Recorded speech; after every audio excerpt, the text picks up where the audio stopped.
अस्सलाम वालेकुम स्टूडेंट्स। आज हम अपने लेक्चर नंबर 17 में थ्योरम नंबर 16 को डिस्कस करते हैं।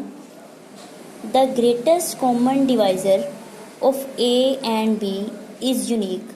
हमें ये प्रूव करना है कि जो जीसीडी है ए और बी का वो यूनिक होता है, मतलब कि एक ही होता है, कोई और नहीं होता, सिर्फ यूनिक होता है, एक ही होता है। अब हम इसको कैसे प्रूव करेंगे? हम इसको कंट्रेरी कह देते हैं। ऑन कंट्रेरी हम कह देते हैं कि जो जीसीडी ऑफ ए और बी है वो कोई यूनिक नहीं है, D1 है, एंड ए बी का जो जीसीडी है वो D2 है। ठीक है, उसने कहा है शो ये करना है कि ए और बी का जो जीसीडी है वो यूनिक है, कोई एक है, वाहिद है, लेकिन हम कह रहे हैं कि भाई एक नहीं है, वो तो दो हैं। फिर इसका मतलब जो हमें स्टेटमेंट में गिवन है उसके हिसाब से तो हमें फिर यहाँ पे ये शो करना पड़ेगा कि D1 और D2 कोई दो डिवाइजर नहीं, दो जीसीडी नहीं है, ये एक ही है। तो इसका मतलब वी हैव टू शो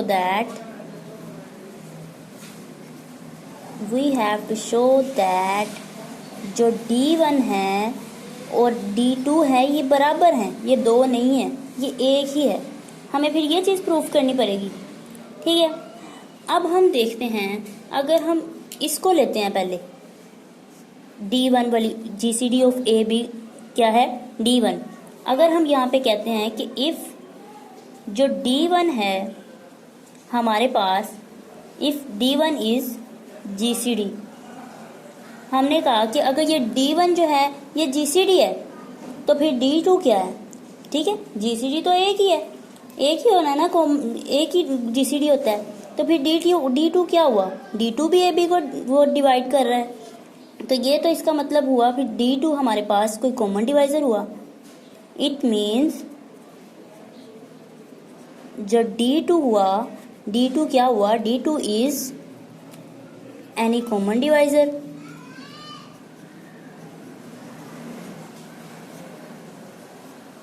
ठीक है, अगर हम कह रहे हैं कि D1 जीसीडी है तो इसका मतलब D2 क्या हुआ? D2 फिर कॉमन डिवाइजर हुआ।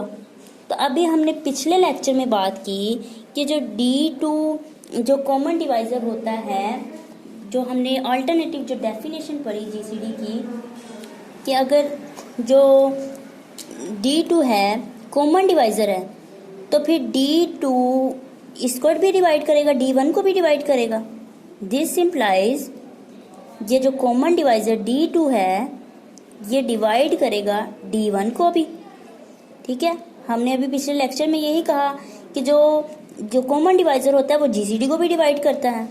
ठीक है, अब इसका मतलब हम D1 को लिख सकते हैं, D1 को लिख सकते हैं D2 इंटू C1।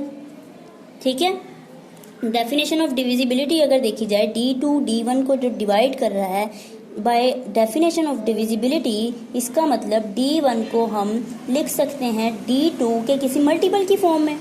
तो ये हमने कह दिया, हमारे पास क्या है? इक्वेशन 1 कह दी। ठीक है, अब दूसरी बात हम करते हैं, अब इसको ले लेते हैं, हम कह देते हैं, यहाँ पे नज़र आ रहा है हमें कि A और B का जो जीसीडी है वो D2 है। तो इफ़ अगर हमारे पास D2 जीसीडी है, D2 क्या है? जीसीडी है, तो फिर D1 क्या हुआ? फिर D1 कोई कॉमन डिवाइजर होगा। इट मीन्स D1 क्या हुआ? D1 is any common divisor. D1 common divisor हो गया। तो अब हमें पता है, सिमिलर जैसे हमने यहाँ पे किया, तो बिल्कुल सेम इसी तरह ही है कि D1 अगर कॉमन डिवाइजर है तो D1 जीसीडी को भी डिवाइड करेगा। तो हम यहाँ पे लिख लेते हैं कि जो D1 है वो डिवाइड कर रहा है D2 को भी। तो this implies by the definition of divisibility, फिर हम D2 को लिख सकते हैं D1 के किसी मल्टीपल की सूरत में। ठीक है, तो इसको हमने क्या दिया, इक्वेशन 2। उसको हमने 1 का नाम दिया था, तो इसको हमने 2 का नाम दे दिया। अब हम देखते हैं कि इस जो D2 इक्वेशन 1 को ना हम इक्वेशन 1 की वैल्यू जो है यहाँ पे 2 में पुट कर देते हैं हम। ठीक है, तो इक्वेशन 1 में क्या था हमारे पास, D1 है हमारे पास, D1 बराबर है D2 इंटू C1 है। तो ये जो D1 की वैल्यू है हम यहाँ पे D1 की वैल्यू पुट कर देते हैं।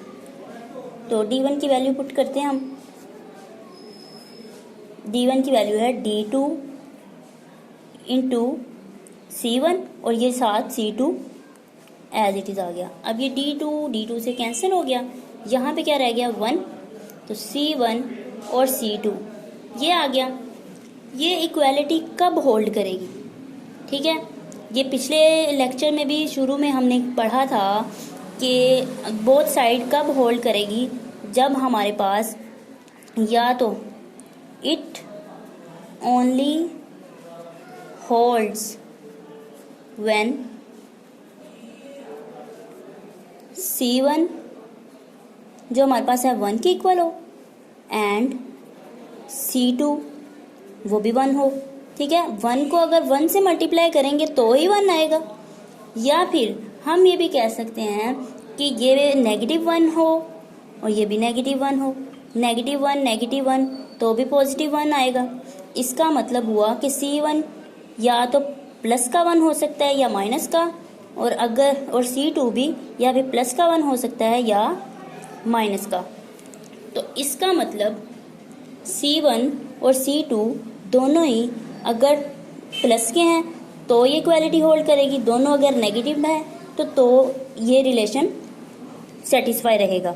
ठीक है, अब ये जो C2 की वैल्यू है, C2 की वैल्यू जो है हम अगर इस इक्वेशन में पुट कर दें, सॉरी C1 की वैल्यू, ठीक है, C1 की वैल्यू अगर हम इस इक्वेशन में पुट कर दें, C1 क्या है +-1 इक्वेशन 1 में, यूजिंग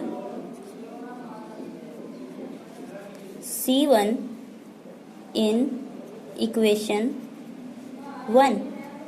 तो इक्वेशन 1 हमारे पास क्या है, इक्वेशन 1 हमारे पास है D1 is equal to D2 into C1।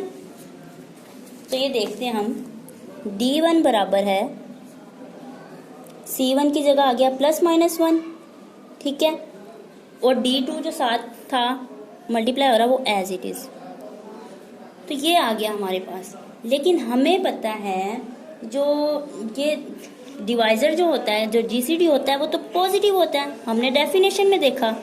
तो हम यहाँ पे लिखेंगे सिंस लिखेंगे D1 एंड D2 जो GCD ये हैं, ये तो नॉन नेगेटिव होते हैं, ये तो पॉजिटिव डिवाइज़र होता है, आर नॉन नेगेटिव।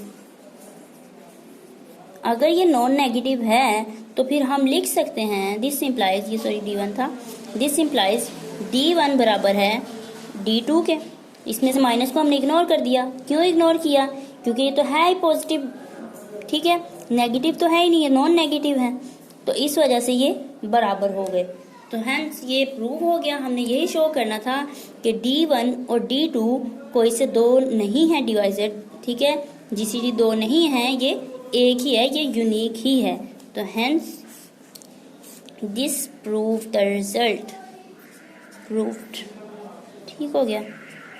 तो होप सो स्टूडेंट्स आप लोग को वीडियो पसंद आई हो। अगर वीडियो पसंद आई है तो लाइक शेयर कमेंट करना मत भूलिएगा।